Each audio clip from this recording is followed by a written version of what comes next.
Hello friends, welcome to Shiny சமையல். இன்றைக்கி நம்ம பழைய சாதத்தை வச்சு ஒரு சூப்பரான சாஃப்டான ஆப்பம் ரெசிபியும் கூடவே இந்த ஆப்பத்துக்கு ஏற்ற மாதிரி ஒரு வெஜிடபிள் ஸ்டியூவும் எப்படி பண்ணுறதுன்னு பார்க்க போகிறோம். இந்த ஸ்டியூவுமே இதுக்கு ரொம்ப சூப்பராக இருக்கும். நம்ம இதை தேங்காய் பாலில் தான் பண்ண போகிறோம். ரொம்ப டேஸ்டான இந்த ரெண்டு ரெசிபியும் இப்போ எப்படி பண்ணுறதுன்னு பார்க்கலாம்.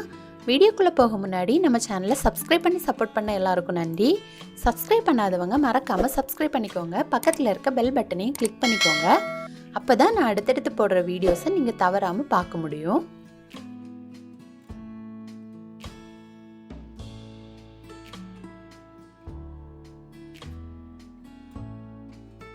ஆப்பம் பண்ணுறதுக்காக நான் முதல்ல 4 கப் பச்சரிசி எடுத்திருக்கேன். கூடவே 1 கப் புழுங்கல் அரிசியும் எடுத்திருக்கேன். இப்போ இது ரெண்டையும் சேர்த்து நல்லா கழுவி 2 முதல் 3 மணி நேரம் நல்லா ஊற வச்சு எடுத்துக்கோங்க. அடுத்து இந்த ஆப்பம் அரைக்கிறதுக்கு நான் தேங்காய் பால் ரெடி பண்ண போகிறேன். அதுக்காக 1 கப் தேங்காய் எடுத்திருக்கேன். இதில் கொஞ்சம் தண்ணி சேர்த்து நல்லா அரைச்சி நான் தேங்காய் பால் எடுத்துக்க போகிறேன். இந்த அரிசியை நம்ம தேங்காய் பால் சேர்த்து தான் அரைக்க போகிறோம். அதுக்காக தேங்காய் பால் எடுத்து வச்சுக்கலாம். கூடவே நான் 3 கப் பழைய சாதம் எடுத்திருக்கேன். பழைய சாதம் உங்ககிட்ட எவ்வளோ இருந்தாலும் நீங்கள் சேர்த்துக்கலாம். ஆப்பம் ரொம்ப சாஃப்டாக கிடைக்கும். இப்போ பாருங்கள், 3 மணி நேரத்துக்கு அப்புறம் அரிசி நல்லா ஊறி வந்திருக்கு. இப்போ நம்ம மிக்ஸி ஜாரில் சேர்த்து அரைச்சி எடுத்துடலாம். கொஞ்சம் அரிசியும் கொஞ்சம் பழைய சாதமும் சேர்த்து அரைக்கிறதுக்கு தேவையான அளவு தேங்காய் பால் சேர்த்து நம்ம அரைச்சி எடுத்துடலாம். தேங்காய் பால் எடுக்க டைம் இல்லாதவங்க தண்ணி சேர்த்து கூட அரைச்சிக்கலாம். தண்ணி சேர்த்து அரைச்சாலும் இந்த ஆப்பம் நல்லா தான் இருக்கும். ஆனால் இன்னும் ஒரு எக்ஸ்ட்ரா டேஸ்ட்டுக்காக நான் தேங்காய் பால் சேர்த்து அரைக்கிறேன். நல்லா சாஃப்டாக நல்லா ஸ்மூத்தாக அரைச்சி எடுத்துக்கோங்க. அப்போ தான் ஆப்பமும் நல்லா சாஃப்டாக கிடைக்கும். இப்போ நான் மொத்த அரிசியையும் அரைச்சி எடுத்தாச்சு. கடைசியாக மீதி இருந்து தேங்காய் பாலையும் நான் சேர்த்து மிக்ஸ் பண்ணி எடுத்துக்கிறேன். இந்த மாவு ரொம்ப திக்காகவும் இருக்கக்கூடாது, ரொம்ப தண்ணி மாதிரியும் இருக்கக்கூடாது, மீடியமாக இருக்கணும். அப்போ தான் இது ஃபெர்மெண்ட் ஆகி வரும்போது நமக்கு ஆப்பம் சூப்பராக வரும். இப்போ பாருங்கள், இந்த பதத்தில் நான் மிக்ஸ் பண்ணி எடுத்தாச்சு. மிக்ஸ் பண்ணி எடுத்ததுக்கப்புறமா இதை 2 பாத்திரத்தில் மாற்றி எடுத்து வச்சுக்க போகிறேன்.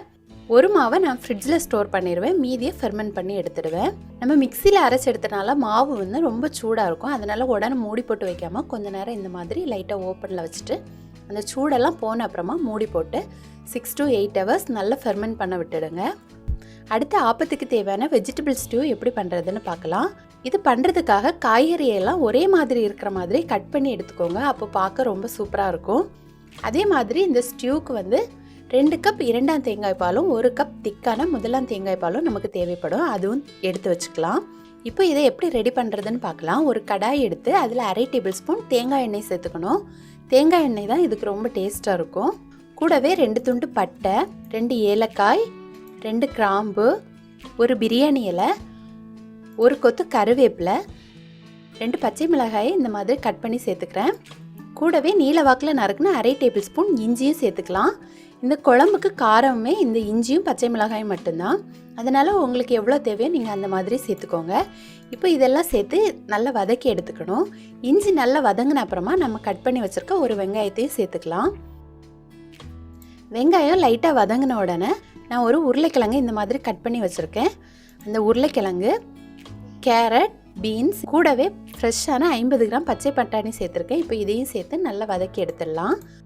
உருளைக்கிழங்கு, கேரட், பீன்ஸ் எல்லாம் வேகிறதுக்கு கொஞ்சம் டைம் ஆகும். அதனால் இதை வெங்காயம் கூடயே நம்ம சேர்த்து வேக வச்சிடலாம். இந்த காய்கறிகள் எல்லாம் வேகிறதுக்கு தேவையான அளவு உப்பு சேர்த்துக்கலாம். இப்போ இதெல்லாம் சேர்த்து நல்லா வதக்கி எடுத்ததுக்கப்புறமா ஒரு மூடி போட்டு 3 மினிட் நல்லா வேக வச்சு எடுத்துக்கோங்க. அப்போ இந்த உருளைக்கிழங்கெல்லாம் நல்லா வெந்து கிடைக்கும். இந்த டைமில் நம்ம கட் பண்ணி வச்சுருக்க காலிஃப்ளவரை சேர்த்துக்கலாம். நான் ஒரு சின்ன காலிஃப்ளவரில் பாதி அளவு சேர்த்துருக்கேன். எல்லா காய்கறிகளும் ஒரே அளவாக இருக்கிற மாதிரி பார்த்துக்கோங்க. இப்போ இதையும் மூடி போட்டு 2 மினிட் வேக விட்டுடலாம். காலிஃப்ளவர் சீக்கிரமாக வெந்துடும், அதனால் 2 மினிட் போதும். இப்போ இதெல்லாம் 3/4 பதம் வெந்ததுக்கப்புறமா நம்ம எடுத்து வச்சுருக்க 2ஆம் தேங்காய் பால் இதில் சேர்த்துக்கணும். உங்களுக்கு திக்காக வேணும்னா நீங்கள் 10 முந்திரி பருப்பை 2ஆம் தேங்காய் பால் சேர்க்கும் போதே அது கூட அரைச்சி சேர்த்துக்கணும். அப்போ இது நல்லா திக்காக வந்துடும். இல்லைன்னா பொட்டுக்கடலை இருந்தால் கூட அரைச்சி சேர்த்துக்கலாம்.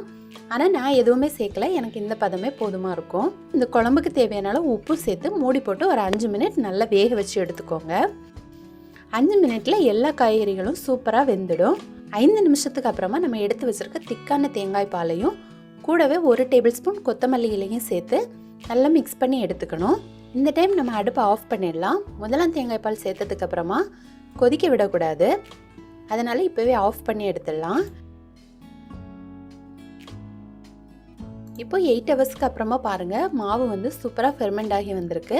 மாவு பார்க்குறதுக்கே ரொம்ப சாஃப்டாக இருக்குது. இப்போ நம்ம இந்த மாவுக்கு தேவையான அளவு உப்பு சேர்த்துக்கலாம்.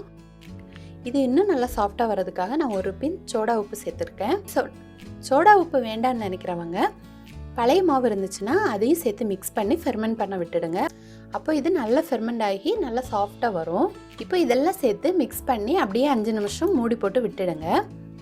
இரும்பு கடாயில் ஆப்பம் பண்ண போகிறீங்கன்னா நீங்கள் முந்தின நாள் இரவே அந்த கடாயில் நல்லா நல்லெண்ணெய் தடவி அப்படியே விட்டுடுங்க. அப்போ நமக்கு ஆப்பம் வந்து நான்ஸ்டிக்கில் வர்றது மாதிரி ஒட்டாமல் சூப்பராக வரும். இப்போ நம்ம அடுப்பில் வச்சு கொஞ்சம் நல்லெண்ணெய் தடவி எடுத்துக்கலாம். அடுத்து ஒரு கரண்டி மாவு சேர்த்து இந்த மாதிரி இதை நல்லா சுற்றி விடணும். அப்போ தான் ஆப்பம் வந்து ஓரத்துல எல்லாம் நல்லா கிறிஸ்பியாகவும் நடுவில் நல்லா சாஃப்டாகவும் வரும். அடுத்து இதை மூடி போட்டு ஒரு 3 மினிட் மிதமான தீயில வேக வச்சு எடுத்துக்கோங்க.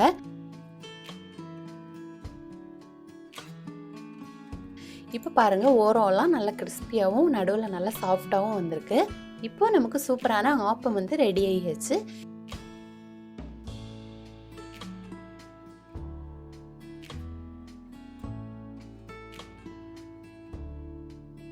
இந்த மாதிரி நம்ம மீதி இருக்க மாவு எல்லாமே சுட்டு எடுத்துடலாம்.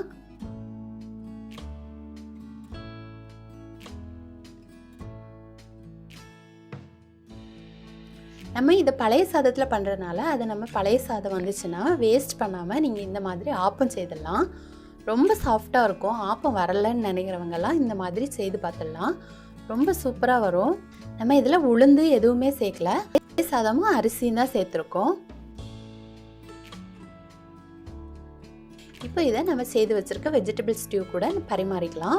இந்த வெஜிடபிள் ஸ்டியூவை நீங்கள் ஆப்பத்துக்கு தான் சாப்பிடணும்னு இல்லை, இடியாப்பம் சப்பாத்திக்கெல்லாம் ரொம்ப நல்லாயிருக்கும். நீங்கள் சூப் மாதிரி கூட குடிச்சிக்கலாம், ரொம்பவே நல்லாயிருக்கும். ரொம்ப டேஸ்டான இந்த ரெசிபியை நீங்களும் கட்டாயம் உங்கள் வீட்டில் ட்ரை பண்ணி பாருங்கள். ட்ரை பண்ணி பார்த்துட்டு எப்படி வந்துச்சுன்னு உங்களோட கமெண்ட்ஸ் சொல்லுங்கள். இந்த வீடியோ உங்களுக்கு பிடிச்சிருந்தனா சைனீஸ் சமையலை மறக்காமல் சப்ஸ்கிரைப் பண்ணிக்கோங்க. தேங்க்யூ.